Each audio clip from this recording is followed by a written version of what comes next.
Good morning, everybody. Good morning. So glad you're all here. Building your tomorrow today.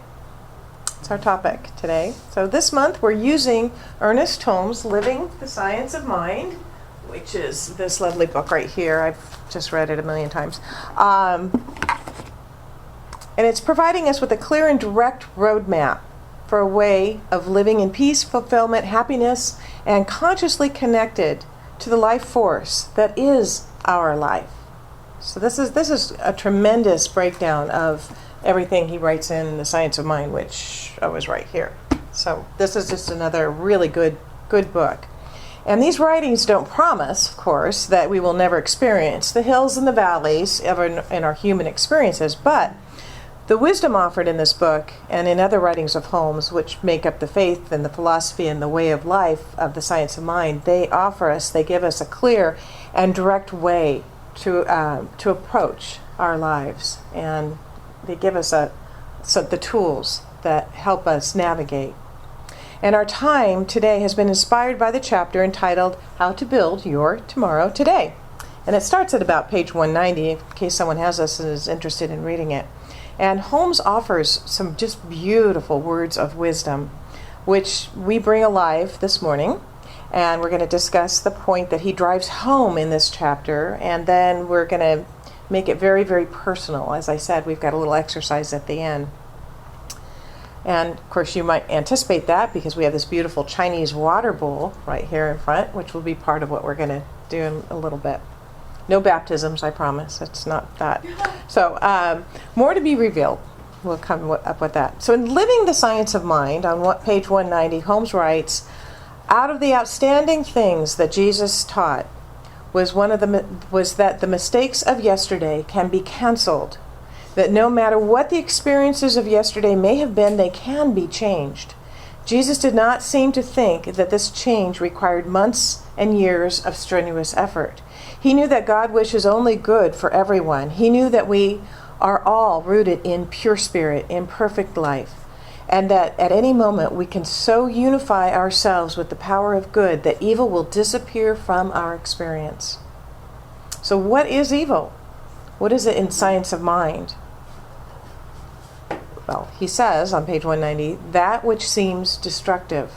Of itself, it is neither person, place, nor thing, and will disappear in the exact proportion that we cease using destructive methods.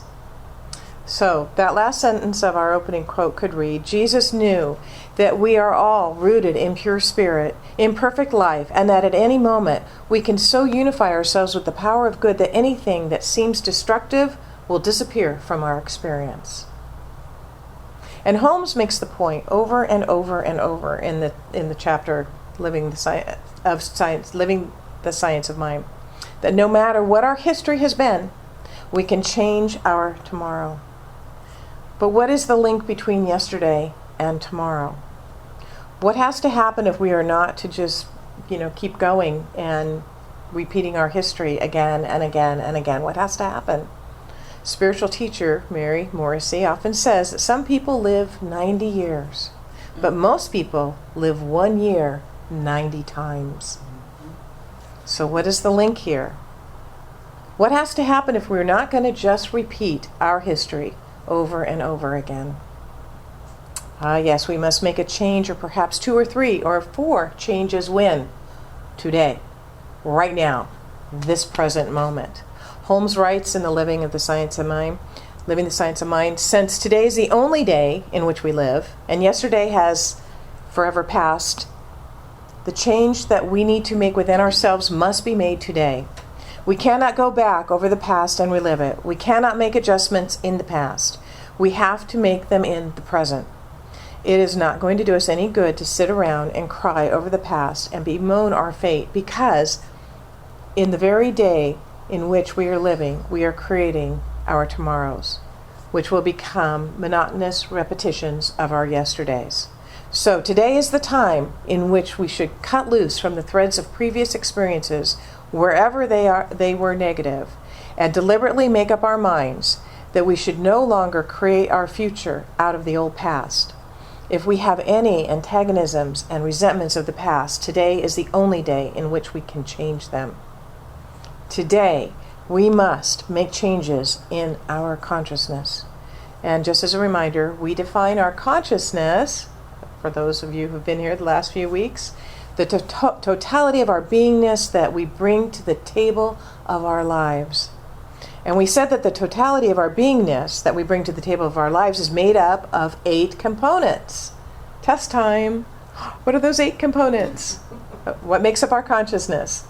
Our thoughts, feelings, beliefs, attitudes, values, words, actions, and the one we added 2 weeks ago, reactions. Reactions, we added that.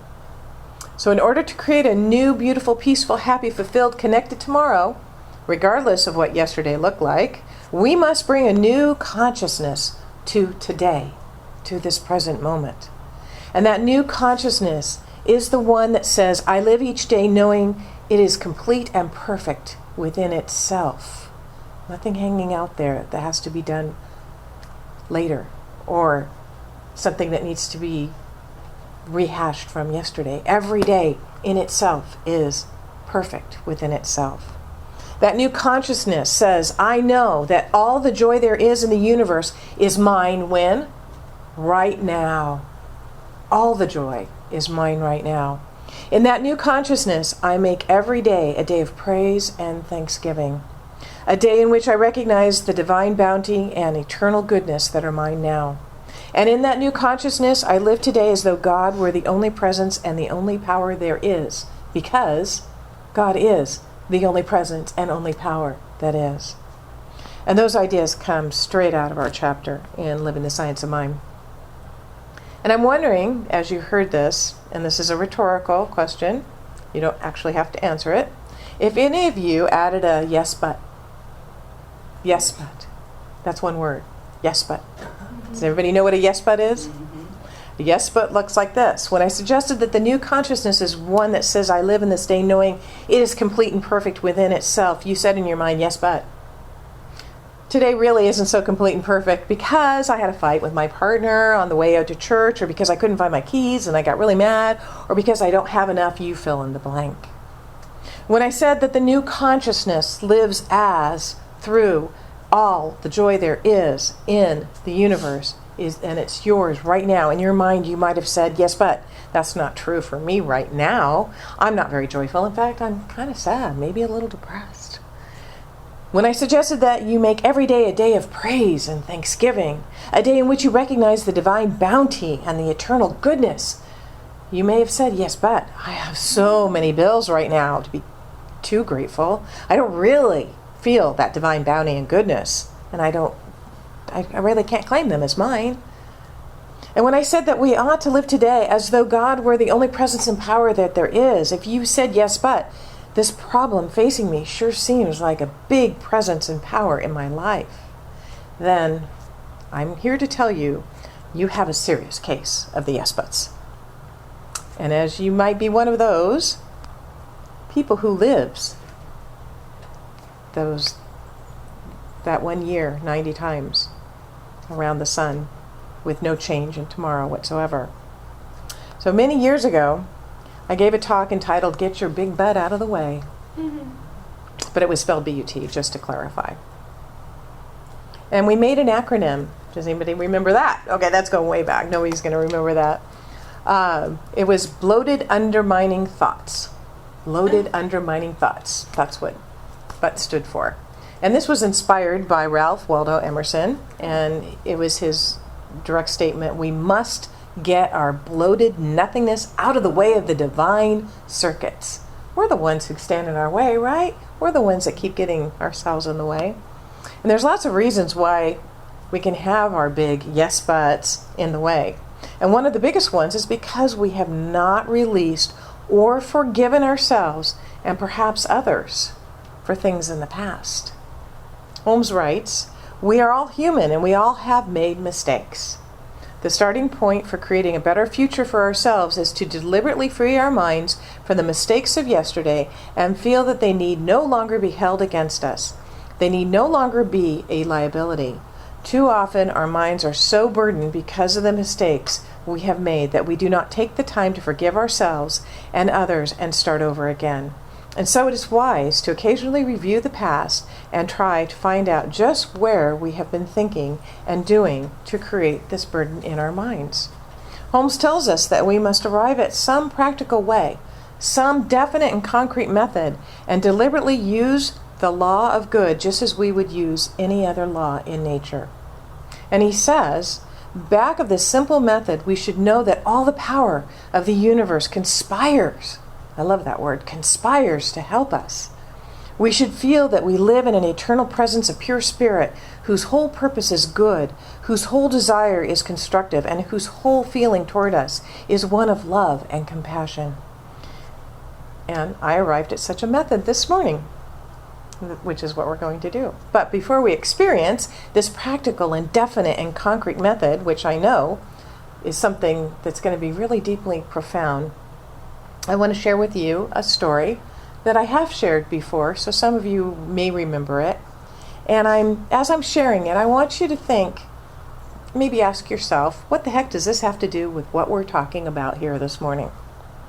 So this is the story of that cheerful little girl with bouncy golden curls who was almost 5, and she was waiting at the checkout stand with her mother. And as she was standing there, as little children will do, looking at all the little things that they try to tantalize you with, right, to buy at the last minute, she saw a circle of glistening white pearls in a gold tin foil box. Oh, Mommy, please, can I have those? Mommy, please, said the little girl. Quickly, the mother checked the back of the box, and then she looked back at the pleading blue eyes of her little girl's upturned face, and she said, $1.95. That's almost $2 if you really want them. I'm going to think of some extra chores for you to do, and in no time, you can save the money to buy them for yourself. And your birthday's only a week away, and you might get another crisp dollar bill from Grandma. As soon as Jenny got home, she emptied her penny bank, and she counted out 17 pennies. And after dinner, she did more than her share of chores, and she earned a few more cents. The next day, she went to the neighbor, and she asked if she could pick dandelions for 10 cents. Who did that as a kid? I remember picking out dandelions and getting paid for each weed I picked. And sure enough, on her birthday, Grandma gave her another new dollar bill. And at last she had enough to buy her treasured necklace. And Jenny loved her pearls. They made her feel so dressed up and so grown up. And she wore them everywhere. She wore them to Sunday school and kindergarten, and she even wore them to bed. The only time she took them off was when she went swimming or had a bubble bath, because Mother said if they got wet, they might turn her neck green. Who had jewelry that did that? Yeah, so Jenny had a very loving daddy, and every night when she was ready for bed, he would stop whatever he was doing, come upstairs to read her a story. One night as he finished the story, he asked Jenny, "You know that I love you, right? And do you trust me?" "Oh, Daddy, yes." She says, "I know you love me, and yes, I trust you." "Then give me your pearls," Daddy said. "Oh, Daddy, not my pearls. You can have Princess, the white horse from my collection, the one with the pink tail. Remember, Daddy? The one you gave me. She's my very favorite. You can have her. You can have anything, but please, not my pearls." "That's okay, honey. Daddy loves you. Good night," and he brushed her cheek with a kiss. About a week later, after the story time, Jenny's daddy asked once again, "Do you know that I love you?" "Daddy, yes, I know that you love me." Jenny said, and then he said, "Do you trust me?" he asked again. And again, Jenny answered, "Yes." "Then give me your pearls," he said. "Oh, Daddy, not my pearls. But you can have my baby doll, the brand new one that I got for my birthday. She's beautiful. And you can have the yellow blanket that matches her sleeper." "That's okay. Sleep well. God bless you, little one. Daddy loves you." And as always, he brushed her cheek with a gentle kiss. A few nights later, when Daddy came in, Jenny was sitting on her bed with her legs crossed. As he came close, he noticed that her chin was trembling, and one silent tear rolled down her cheek. "What is it, Jenny? What's the matter?" Jenny didn't say anything, but she lifted her little hand up to her daddy. And when she opened it, there was her pearl necklace. With a little quiver, she said, "Here, Daddy. This one's for you." With tears gathering in her own eyes, Jenny's daddy reached out with one hand to take the dime store necklace. And with the other hand, he reached into his pocket and he pulled out a blue velvet case with a strand of genuine pearls. that he gave to Jenny. He'd had them all the time. He was just waiting for her to give up the dime store stuff so that he could give her the genuine treasure. So what does this story have to do with today? It's not a story about sacrifice. Not. I hope you see that. It's a story that illustrates the fact that our greater experience cannot live in the same space as our lesser ideas. I'm going to repeat that. It's a story that illustrates the fact that our greater experience that is waiting for us cannot live in the same space as our lesser ideas. Our lesser ideas must go. They must be released so that the greater experience can come in. It's waiting for us to be ready to be delivered as soon as that lesser idea gets out of the way. And this morning, I want us to rid ourselves of lesser ideas about ourselves and about our past, our regrets, our guilt, anything about which we may not have forgiven ourselves or others, so that we can build a greater tomorrow today. So we're going to pass out some small pieces of paper. And if you need a pen, there's Suzanne, could you maybe pass out pens? And in a moment, I'm going to be quiet and let you do a couple of things.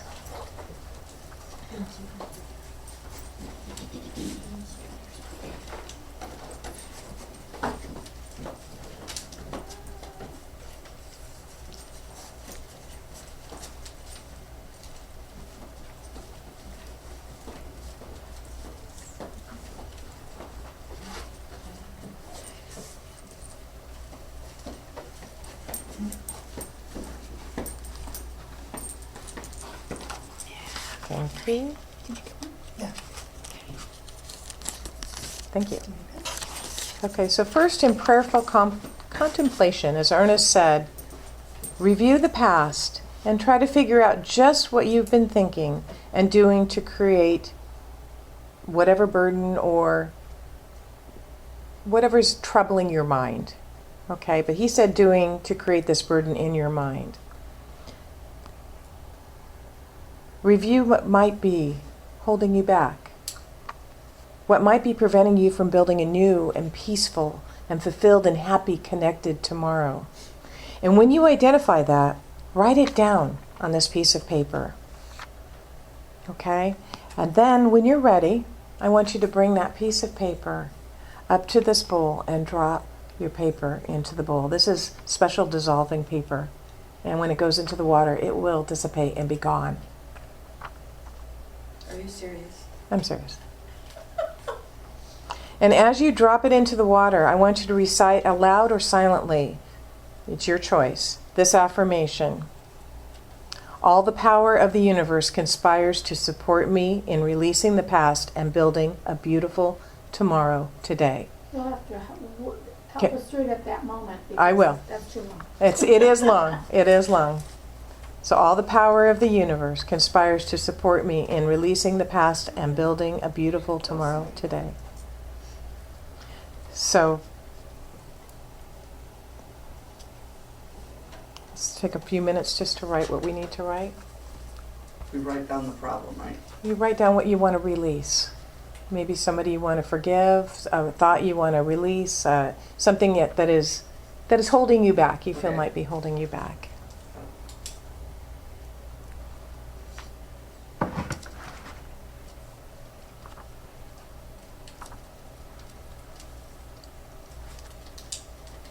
Can we just put it in the water? In a second.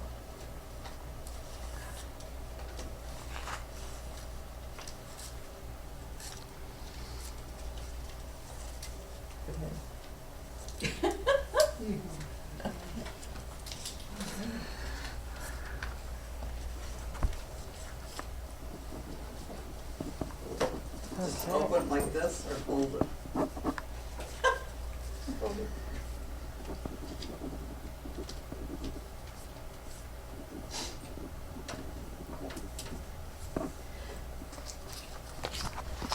Okay, so may this water represent the divine spirit, which is forever present. And if you'd like to come up, I'll help you say, may the power of the universe conspire to support me May the power of the universe conspire to support me in releasing the past and building a beautiful tomorrow today. in releasing this past And building a beautiful and tomorrow building a beautiful tomorrow today. today. Love it. Look at her. You gotta have a camera. People's faces. Power of a little piece of paper. All the power of the universe All the power of the universe conspires to support me conspires to support me in releasing the past and building a beautiful tomorrow today. and releasing the past And and building- building a beautiful tomorrow today.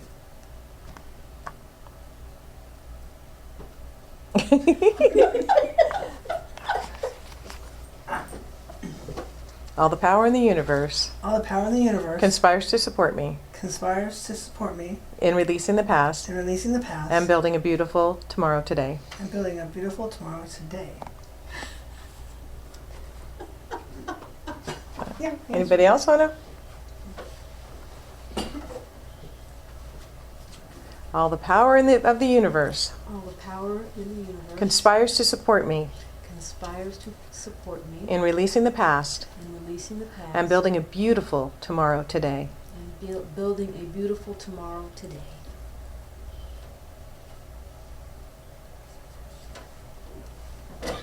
She's still looking.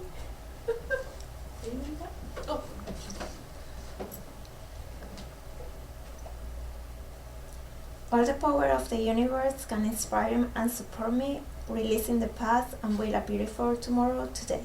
Beautiful. I should have put them on little cards like that.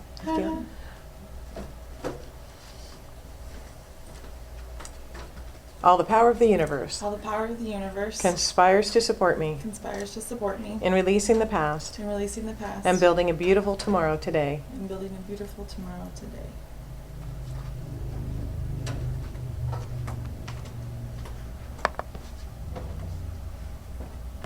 All the power in the universe All the power in the universe conspires to support me conspires to support me in releasing the past in releasing the past and building a beautiful tomorrow today. and building a beautiful tomorrow today.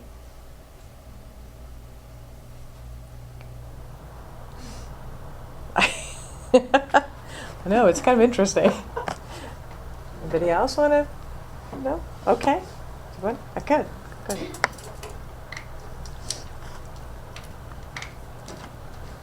All the power of the universe The power of the universe conspires to support me conspires to support me in releasing the past in releasing the past and building a beautiful tomorrow today. and building a beautiful tomorrow today. Hey, you good? Each person here has released whatever has stood in the way of achieving, attracting, and experiencing their divine dreams and desires, and has completed the calling of said divine dreams and desires now that a void has been created through the release, because you know the universe always rushes in to fill that void. So let's do a closing prayer, recognizing that each and every one of us are complete in the calling and accepting of our divine dreams and desires. And we know that now that that void has been created through this release, that all of our dreams and desires are rushing into our experience. We are so grateful for the ever-present, omniscient, omnipotent, and fully supporting power that is always right where we are, always available for us to use. And we remember.